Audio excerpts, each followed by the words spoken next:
manunggaling turangga ambabar budaya Jawa.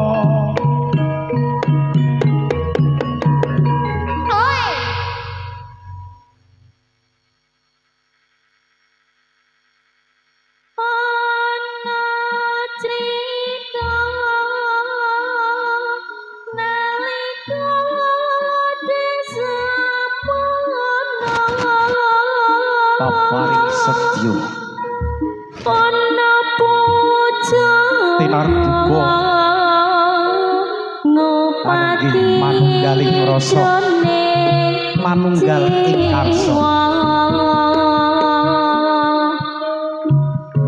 turangga manunggal bisun capi kidul kanthi ambabar cinarita babat alas jurang ombo kapurwakan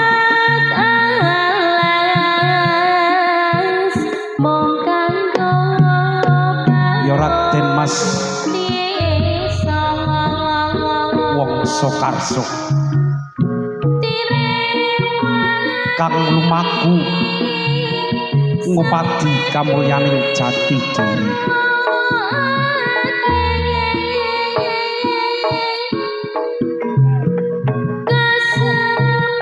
kenyo halampai nyabrang kali munggah gunung jurang den jebul uga den lakoni ya sang pangeran Wangsa Karsa tan ana liya mung ngupadi jatining diri ya sejatining kamulyaning urip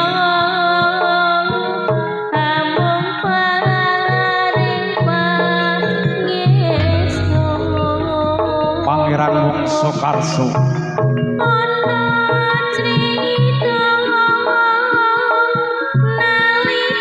kang sosok gung binatara antar BI sekti uga milangkori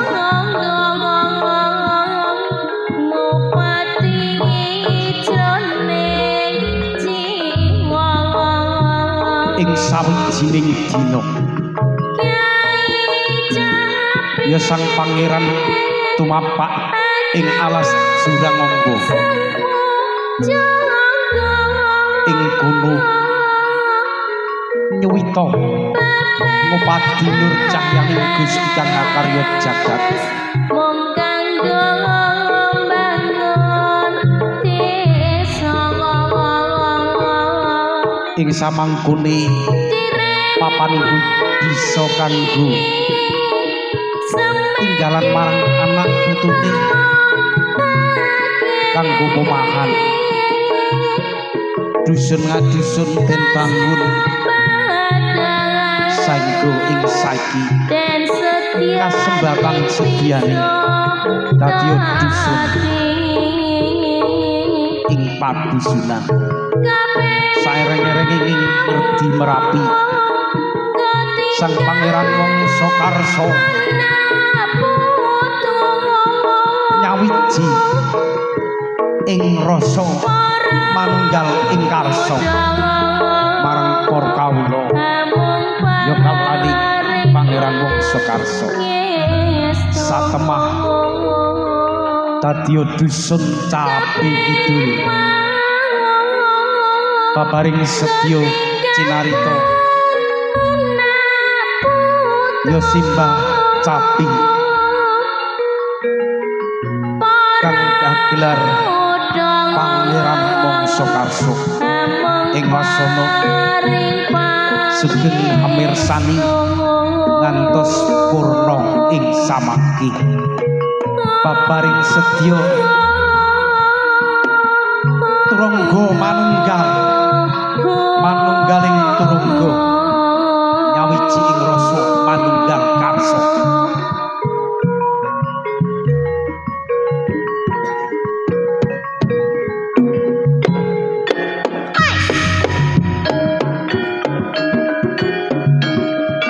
kawestara ing alas gung liwang liwung ya alas jurang ngombo samangkone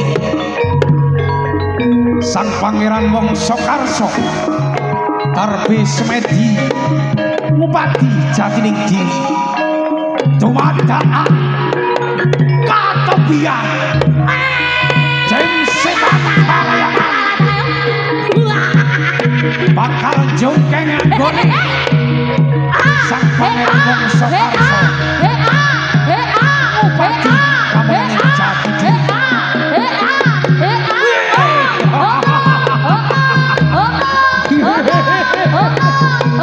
nomor soki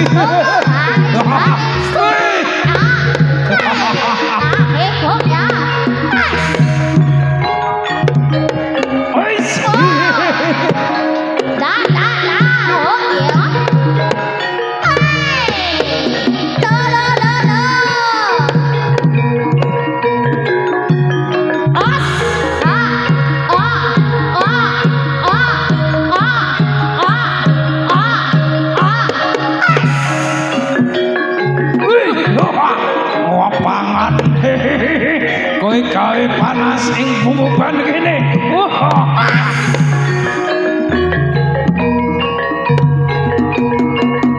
Sing hati-hati kowe ya.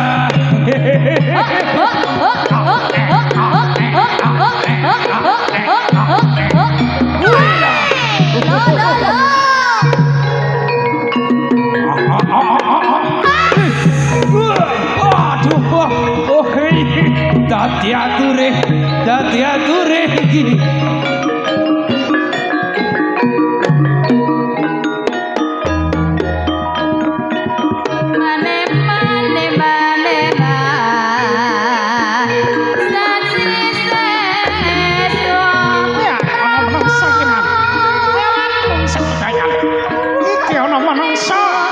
Ayo padha dimangan digrayah. Yo.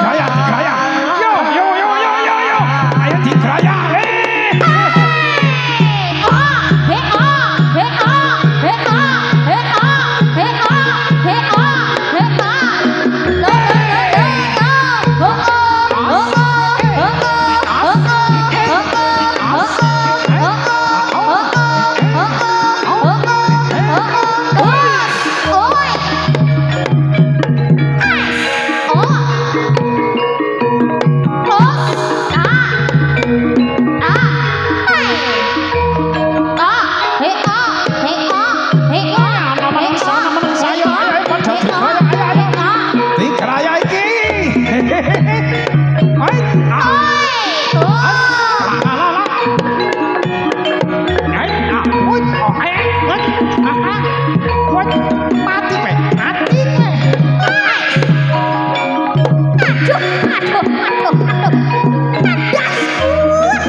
Kendating para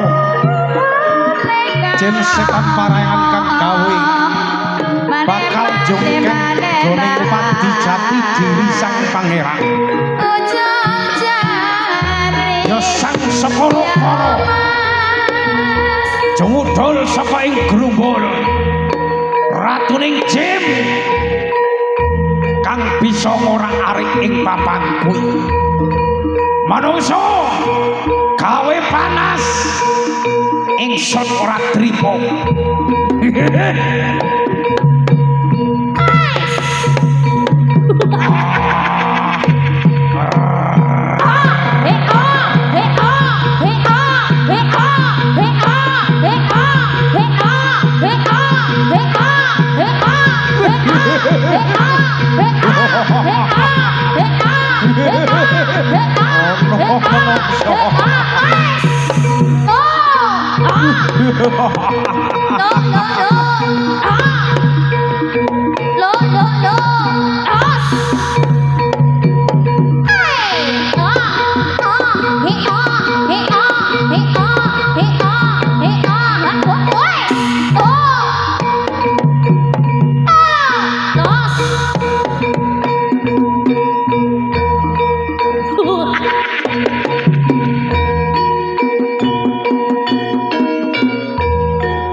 Setan alas iki sing gawe geger gawe panas ing alas jurang ombo. Sing hati-hati kowe bawa.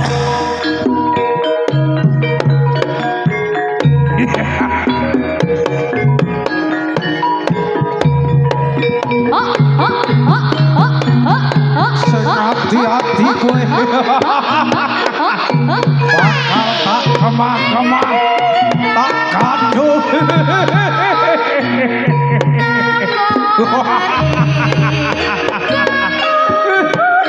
Ampune wangi. Oh tangi tok kowe. Sing hati-hati kowe bawakan. Ora, os, modar kowe. Aku ki sing gawe rasa kene.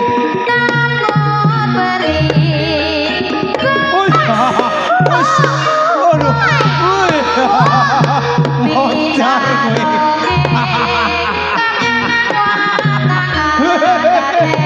Ora pusakamu tamakno. Bakal tak tampani ing dodoku. Mangerti aku ki sing mau reso kene. Ya alas cuah. Ora apa-apa. Kene sing ngapuri. Ora apa-apa modar kowe.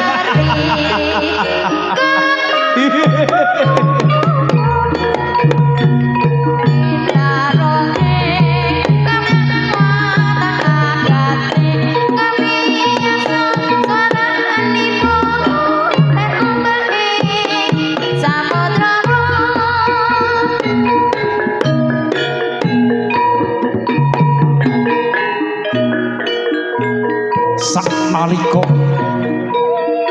tumama pusaka kang den sembadani marang sang pangeran ananging ora gawe patine sang sengkala-kala satemah nyawiji ing ati ya sang pangeran Wangsa Karsa manembahing Gusti kang hakarya jagat. Gusti kula nyuwun kapitulungan Gusti. Gusti kula nyuwun kapitulungan. Kawula Darbe Karsa ingkang becik katebian Dewa jumunung ing Karcapada. Ya sang Senggana kanthi awujud kethek putih seplorot saka ing marga Werdi Merapi kang bakal gawe kapitulunganing mangsi. Ya sang pangeran Wangsa Karsa. Pangeran kula tuan pangeran. Allah suwun.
gunung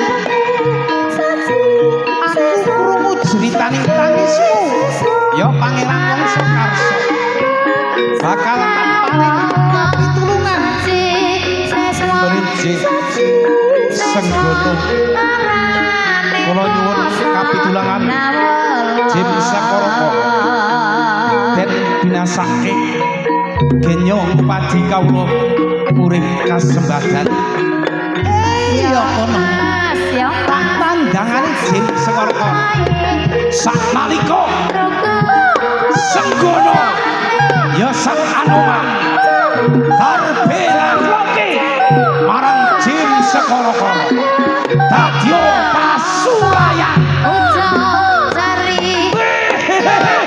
modar kowe kedhek munyo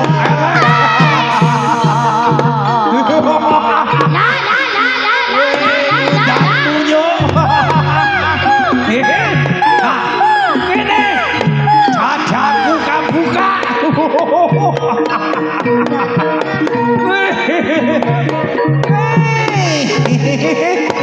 ampano Jim Sakoroko aja buka hatimu kebencian bakal tumpah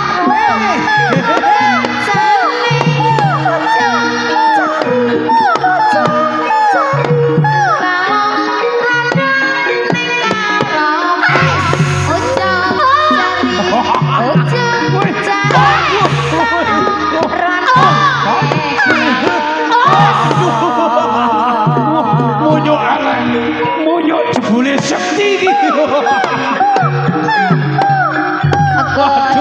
waduh aku nanti puyeng nek tak tandangi bakal kalah aku ini majumu ya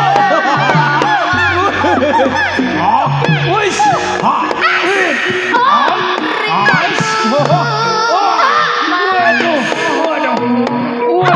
waduh mati aku aku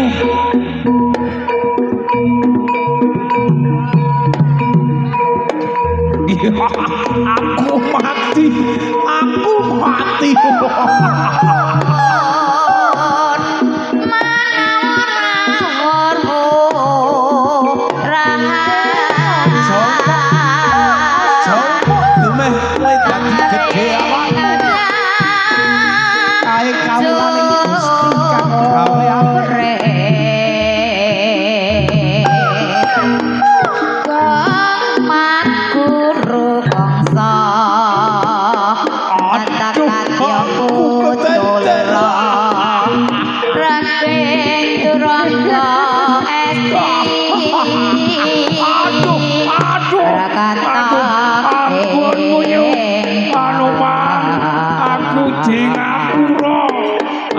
Jingapura Anoman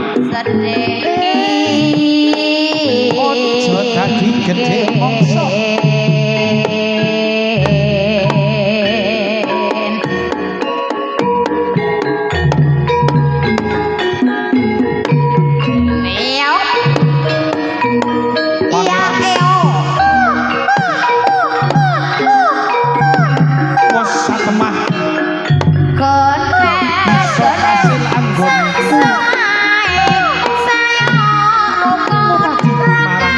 Jim Sakoroko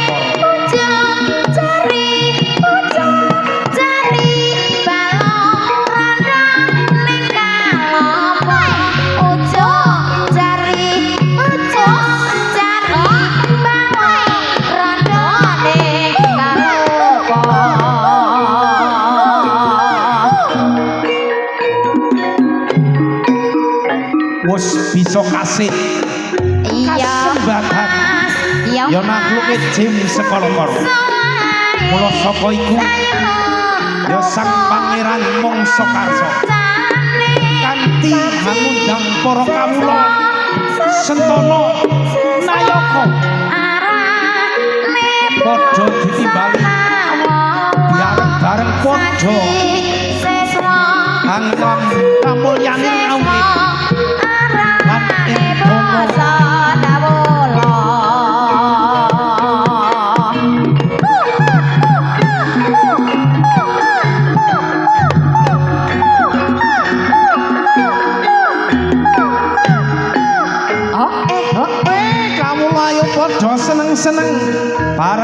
Dawuhing sang pangeran ing papan iki dumunung pomahan bisa kanggo tinggalan anak putu.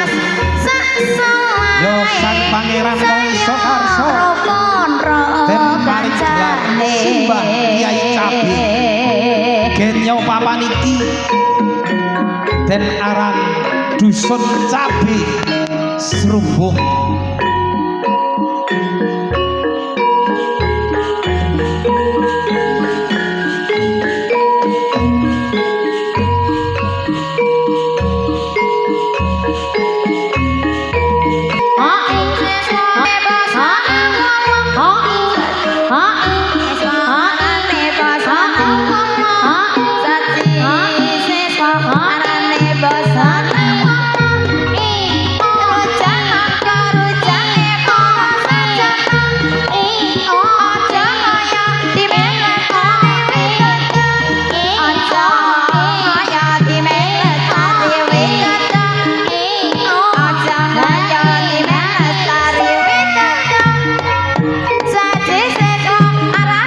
Kegamaraning sang pangeran Wangsa Karsa yo Simbah Kyai Cabe kang wis kasih panggih bisa bangun pomahan padi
babaring setya ya sang pangeran Wangsa Karsa ya simbah Kyai Cabi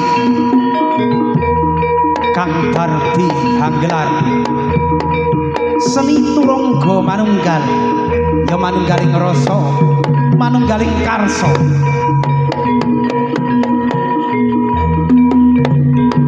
nyawiji ing siji nyawiji ing kanugrahan welas asih ring sesami dadya Rangga manunggal maju maju ngambara ing Nuswantara. Wis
Jipakaten menggah babaring sedya saking kanca-kanca Rangga manunggal saestu mugi dadosaken panglipur sawetawis dhateng para kadang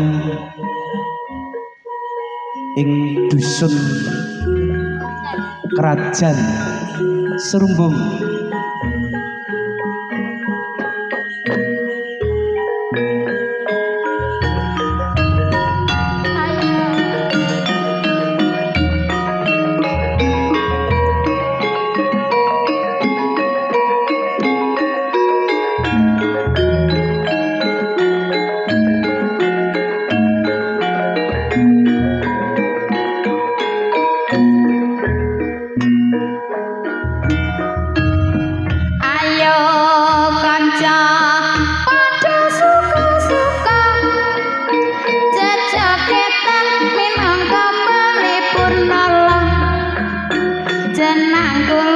Jenang kula